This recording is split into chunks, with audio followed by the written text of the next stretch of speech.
E Deus, ele age de acordo com isso, sabe? Quanto mais sede, mais Deus derrama. Então eu não me contentava só com os cultos. Eu queria conhecer a Deus, eu queria ter experiência com Deus. Uma vez eu saí do culto, cara, e eu fui com essa ideia na cabeça: eu quero ver o céu. Eu quero poder. Eu já tinha ouvido tanto testemunho, né? E aí eu cheguei em casa e eu pensei: eu não quero nem dormir na cama, cara. Eu quero sentir o que Jesus sentiu, de não ter um lugar para reclinar na cabeça. Eu vou dormir aqui no chão mesmo. Então eu fiquei muito assim, voltado para isso, sabe? Quando eu dormi, cara, eu acordei num lugar assim, totalmente escuro. Só que eu senti uma paz, cara, uma presença de Deus, só que não era clarinho, como eu imaginava. E eu pensei: isso aqui é o céu, cara. Só que eu senti uma paz tão forte que eu comecei a sentir tanta presença de Deus que eu pensei: eu não posso continuar nisso aqui, eu não sou digno, eu não sou merecedor, Deus me tira agora. Eu voltei, acordei, sabe? Na hora que eu acordei, meu coração parece que sai pela boca. E durante muito tempo eu não entendi, mas por que era escuro? Era totalmente breu, sabe? Ah, é? E eu não via o chão, não via o céu, não via para cima, para os lados. Mas a sensação era boa?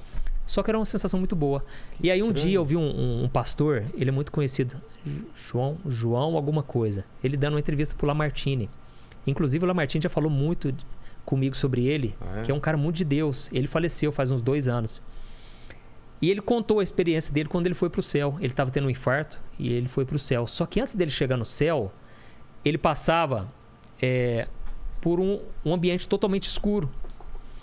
Até que o anjo conduziu ele e ele chegou num portal. E a partir daquele portal era o céu. Só que ele foi profundamente. Eu não tive coragem, porque...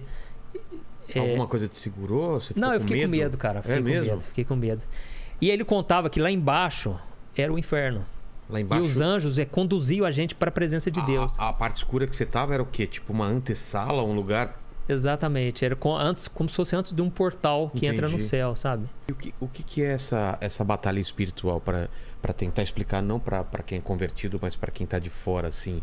Como que é o mundo espiritual? Como que ele tá no mesmo espaço que o mundo físico?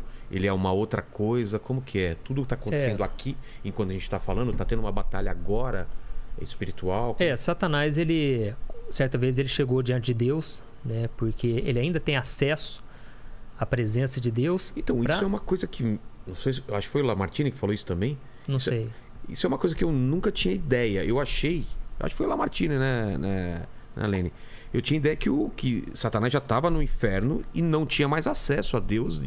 E aí me falou que ele vai lá reivindicar. Para reivindicar, exatamente. E ele não está acorrentado ainda, né? Não, então né? ele está na terra, E aí ele chegou para Deus e Deus falou: você veio de onde? Eu vim de perambular pela terra e passar por ela e observar a terra. Então, ele está nos observando. A Bíblia diz que ele está ao nosso derredor. E aí alguns dizem: não, os anjos estão ao nosso redor e ele está ao nosso derredor. O que é derredor? Só que se você olhar no dicionário, derredor é a mesma coisa de redor. Ah, entendi. Então ele está ao nosso redor. Não que a gente tem que ficar bitolado, né? Nossa, agora... Porque quando eu comecei a frequentar a igreja, não a igreja presbiteriana, mas eu saí dela por um tempo e fui numa igrejinha. Essas igrejinhas de bairro. Sim. Porque eu queria ficar mais crente, sabe? Eu tinha essa ideia. Eu preciso andar com gente muito simplesinha, cara, pra eu ser tratado mesmo assim e tal, né? E aí, era uma igreja muito voltada pra batalha espiritual. Cara, pra quê? Por quê? Eu fui ficando noiado com isso. Eu pensava: gente, eu não posso dormir sem antes orar repreendendo. Ah, tá. Você fica tudo assim, tudo é demônio, sabe? Aquilo foi me prejudicando de uma maneira, cara. Mas tudo foi bom, entendeu? Porque hoje eu entendo que a pessoa não tem que ser assim. E você tem que confiar. Tem que confiar na proteção de Deus, cara. Se você ficar encanado, tudo pode ser... Você começa a ver coisa, né? E até a sua própria mente, né? No escuro você tá lá orando, fala: acho que eu tô vendo um negócio desse. E como diferenciar realmente o que é e o que não é, né? O diabo, ele pode imitar tudo. Ele não imita a paz que vem de Deus e ele não imita a santidade. Mas ele não lê seu pensamento também. Não tem acesso ao seu pensamento. Não consegue. Mas ele consegue ver os seus sinais. Ah, tá. Você pode não... Vamos supor que ele te tentou numa área. Tá. E aí ele vai ver a sua reação. Então ele joga a seta, viu a sua reação. E aí... Reagiu super bem como se fosse nada, ou seja, não é a sua cobiça. Porque a Bíblia diz: cada um é tentado de acordo com a sua própria cobiça. Opa, teve aquela outra ali que ele fraquejou. Foi lá no Instagram da menina e ficou vendo as fotinhas. Eu joguei a isca e ele foi lá. Exatamente. Ele é casado. Tô falando com você, que agora tá solteiro. Né? Aí entendi os sinais.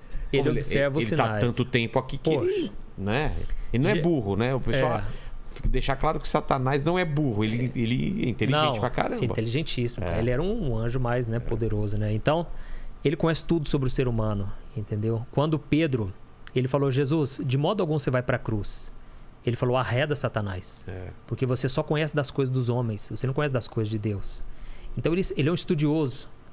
Não sei nem se precisa estudar mais. Já está milhares de anos aqui estudando todo tipo de reação. Exato, né? É por isso que se repete a forma como ele trabalha, entendeu? Então... Mas, então, sobre a guerra espiritual, como funciona?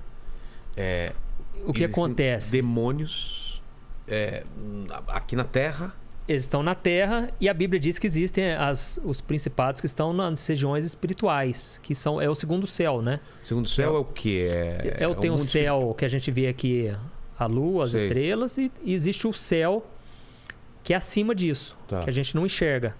E depois aí tem o terceiro céu, que é a glória de Deus, onde Deus está. E o segundo céu... E a partir dali, a Bíblia não dá detalhes, né? Mas a gente imagina que a Bíblia diz que ele lança dardos inflamados. É uma comparação, né? Paulo faz uma comparação da armadura do cristão com a armadura do soldado romano. Aí ele fala que ele envia dardos inflamados, que é aquela flecha de fogo, né?